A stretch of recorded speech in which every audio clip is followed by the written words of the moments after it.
American suburbs are out of money. Yes, the suburbs are going broke. And that might seem surprising as you drive through them, with perfectly manicured lawns and good schools. But the way suburbs are designed is unsustainable, and it was just a matter of time before they ran out of money. Many suburbs in the US are running out of space to build more homes, and for them, that's a huge problem. Without the construction of new homes, suburbs don't have enough money to cover the operating costs of their existing homes and infrastructure. The more homes that are built in a suburb, the more it costs to maintain all of this infrastructure. And the taxes from these single-family homes just isn't enough to cover all of the expenses of running a suburb. Because they are so sprawled, they have to pay for multiple fire departments, police, administrative staff, schools, and roads. And the farther a suburb sprawls, the more roads it has to build. And roads are very expensive. However, as long as these new homes were being built, the cost of all of these expenses balanced out. And therein lies the problem.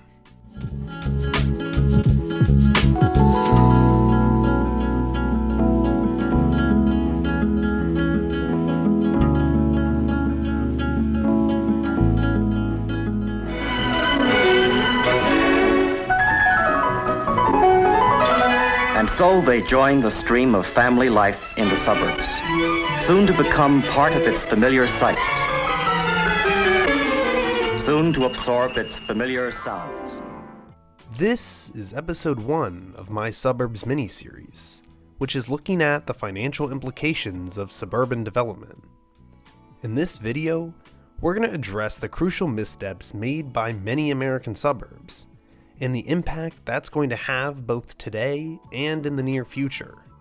The first key issue that has led American suburbs to be broke is their fear of housing density. Dense housing pays more in tax dollars per acre, as the value of larger multifamily homes is worth more than a single-family home. On top of that, you are also able to service more people with multifamily homes using less infrastructure.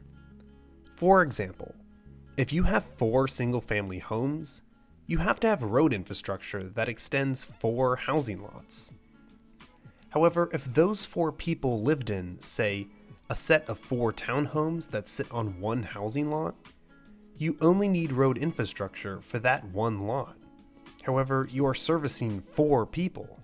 When suburbs have extensive road networks, eventually they have to be replaced, and at a huge cost. In most cases, the tax revenue generated from a cul-de-sac street is not even near enough to cover the road replacement.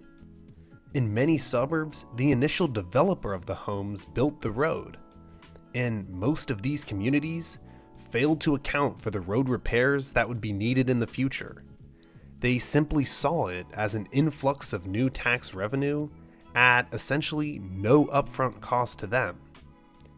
And that circles back to the point of needing new homes to be built. While suburbs are expanding, they can cover the cost of replacing old roads with the upfront tax revenue of the new housing developments. Notice how they are not setting aside that initial tax revenue from these developments to service the road infrastructure needed for these new homes in the future. They are instead using it to service existing road infrastructure in a different area of the community. So I'll state the obvious here.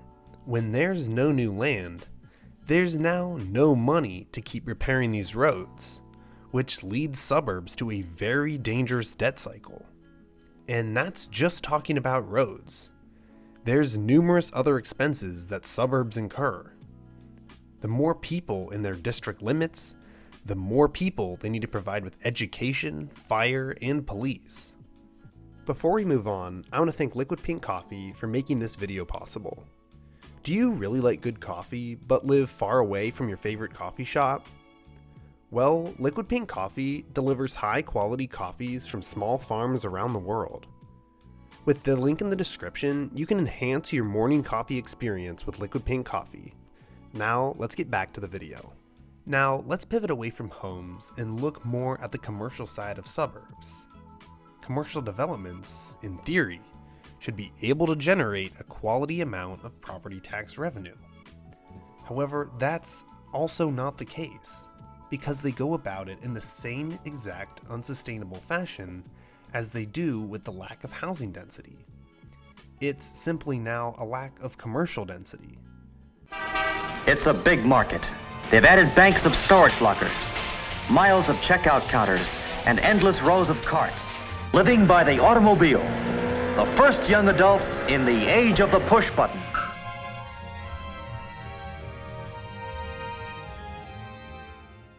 I want to first preface that there are many examples of suburbs that feature denser shopping and residential districts. However, they are few and far between, and often have just a small example of dense living and shopping inside a suburb that otherwise has massive sprawling limits consisting of mostly single-family homes.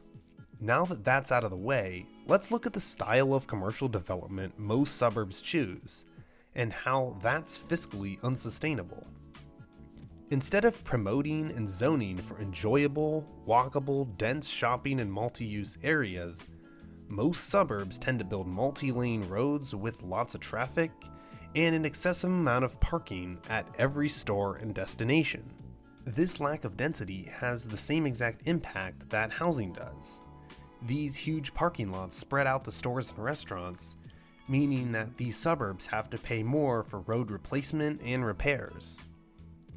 Suburbs undoubtedly have many negative consequences on cities and American urban design.